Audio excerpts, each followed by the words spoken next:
My family history dates back 3 to 4 generations, almost 60 years ago, when my grandfather in his 50s passed away of a heart ailment. Nobody knows what it was, but it was thought to be a heart attack, could have been a stroke, we weren't sure.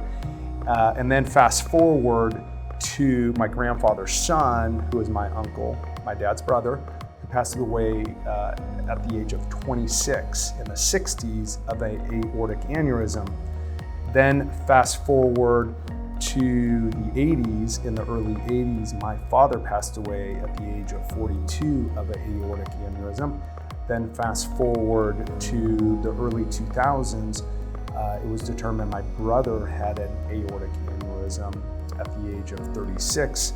Luckily, they found it in time and they were able to replace his aorta with a synthetic aorta, and he's alive today to tell the story. Well, at that point in time, our family got into some research with the University of Texas, Houston Health Science Center with Dr. Milowitz. For many years, we've been recruiting families that have many members in the family with aortic dissections. We collect DNA from these families, and with that we can go through the genome and find those genes that are altered to predispose to dissection. We now know that there are many genes in the human genome that can be altered to predispose to dissection, and once that gene is altered in a family, it gets passed down from one generation to the next. But once we find the gene, it becomes very powerful information, because we can go through the family and say, you're at risk for dissection, let's put you in a protocol to prevent that dissection.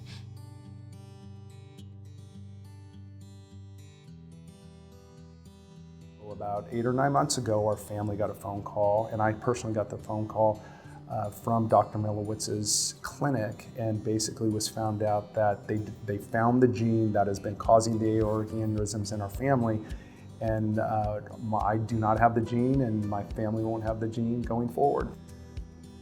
That was a phone call.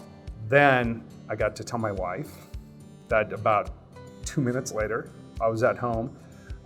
My wife and I started crying, hugging, and then we sat down and said, let's go tell the boys. And the boys knew all about our family history. Never meeting their grandfather, knowing, their uncle had this, and knowing our family history. And we got to sit down and tell our boys, and it was like the biggest thing we've ever as a family sat down and talked about. The important part of this is that the finding the LOX gene makes a difference not only for Greg's family, but for families worldwide, because it's on these DNA testing panels. And this genetic discovery provides us information to make animal models of dissections. We really have to understand the link between altering the LOX gene and the dissections that we see in humans, and understand what's going on, because the next step is really to find drugs that prevent the dissections. My peace of mind now for my family, I should have brought it, but I wore a medical bracelet for the past 15 years.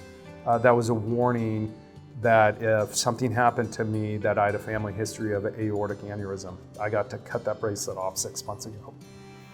It's crazy important. Well, I think, I have a unique situation, right? I have this long family history of this issue, and directly because of money that was raised and provided by the Heart Association, there was research done. And my family being a direct impact of this research, where it was me, kind of out of the blue. I'm just, the needle in the haystack, the one person that was lucky enough to have this research being done and it impacting our family. Everybody out there, everybody has a friend, a family, someone who has heart disease or may have heart disease or may have something they don't know about today. This is something that directly impacts everybody, and a lot of people probably don't know it. And I'm one that know it now because it's directly impacted my life, but it impacts so many people in the community, if not everybody.